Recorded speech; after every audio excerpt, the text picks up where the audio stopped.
पता है सेहरा के असली बादशाह कौन होते हैं?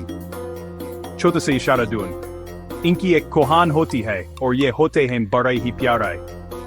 ये मजेदार जानवर जिन्हें अरबी ऊंट भी कहते हैं सक्रेत वाले सेहरा में रहने के लिए बिल्कुल परफेक्ट बने हुए हैं।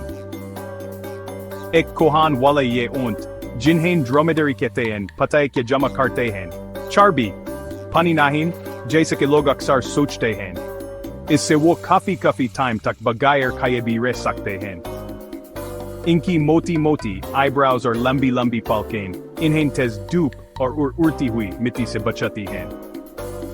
और पता है इनके नाक के नथने भी स्पेशल होते हैं जो बंद हो सकते हैं, जो बाके मिट्टी अंदर न जाए। रुको बात यहीं खत्म नहीं हुई। ये ऊंट एक ही दफा में 40 गैलन तक पानी पी सकते हैं। ये तो ऐसे है जैसे कोई 640 कप पानी एक साथ पी जाए। उर्दू में इनको रेगिस्तानी ऊंट कहते हैं, यानी सहरा का ऊंट। सही ना है ना? बिल्कुल।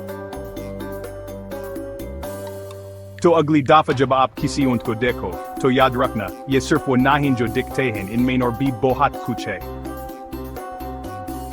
नई चीजें देखते रहो, जानने की कोशिश करते रहो और हमेशा कुछ नया ढूंढते रहो। मिलते हैं अगली वीडियो में एक नए सफर के साथ।